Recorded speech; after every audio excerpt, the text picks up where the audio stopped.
If you love the film look but not the price, and honestly prefer the ease of digital, this is for you. Today we're sharing our favourite ways to add that analogue feel to your digital edits. We're not chasing perfect emulation, we're just leaning into our film obsession with a few simple techniques. This is video 5 of our Better Editing Challenge. Okay, so this video is a little more playful, just some fun editing techniques that I will use if I just want to change up the look a little bit. Say I want to lean more into a filmy look, this is some of the things I would do. So I've already got our base preset applied to this image, but I just want it to feel a little bit more vintage and filmy. So let's just adjust the exposure slightly and jump into our tone curve. All right, so when it comes to film, you'll often notice that the shadows will be a little bit faded. So I'm just going to lift my blacks a little bit. Just play with the curve here. So this is all just personal preference and experimentation, see what you like. But I think that is, yeah, just lifting our blacks and just making it feel a little faded. And then I'm going to bring down the white point as well.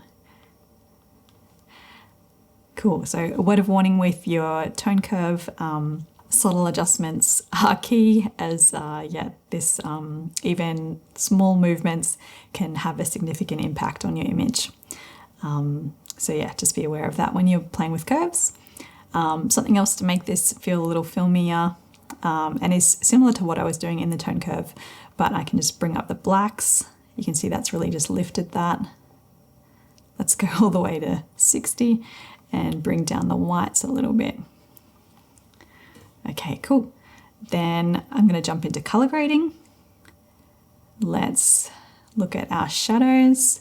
Color grading is a really fun tool. You can just sort of grab this middle point and then that's adjusting your saturation. And then this circle on the outside is adjusting the hue. So you can just sort of play around with that. I like to just sort of move it around and see what I like the look of. Let's keep this image feeling pretty vintagey, I think. So let's have some warmth in the shadows. Let's just adjust our saturation there, maybe somewhere there. Let's jump into highlights. And what if we add some cool tones? Yeah, that is looking good. I might just reduce the saturation a little bit. So we've got a bit of a split tone look happening here. And then let's go to the effects panel and let's add some more grain. So let's just really ramp it up in the amount and the size, the roughness. If we zoom in, you can see what we've done here. So if we just bring that back, so we've gone from here all the way up to here. Something else you could play with if you're wanting it to look filmy.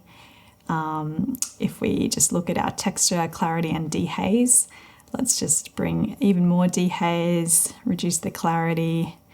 Again, be subtle with these. You don't want to make anyone look like they're too soft. Or maybe you do, maybe that's the look. But yeah, you can just really play around with that. And see what you can come up with. But if we look at the before and the after, that's already feeling pretty vintage and filmy to me.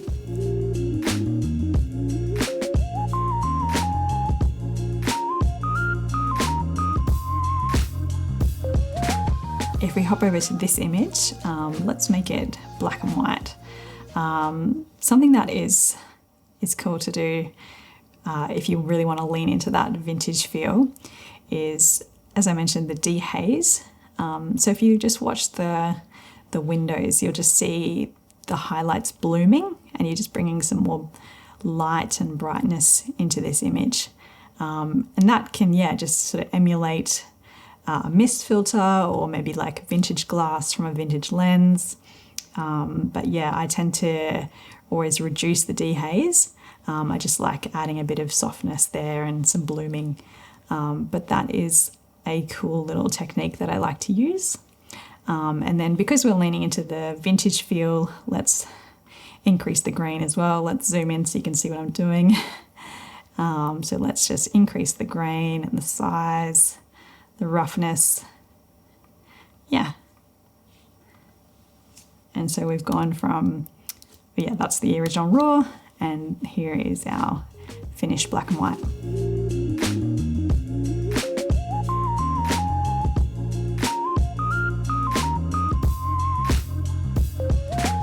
Now, the last thing I want to show you is just one more image where I really want to make this feel filmy.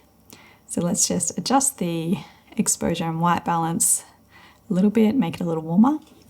And then we've actually created a preset called Filmy, which I think really helps. So I've applied that. And then we also have this extra tool called Analog Plus, which is, you can see it's just really working in these texture, clarity, and dehaze sliders, just to really lean into that filmy feel.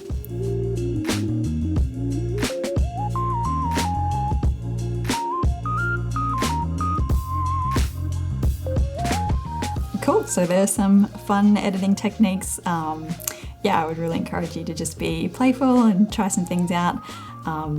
We love a film aesthetic, so this is something we're constantly playing with and seeing what we can make. But yeah, I hope that was helpful.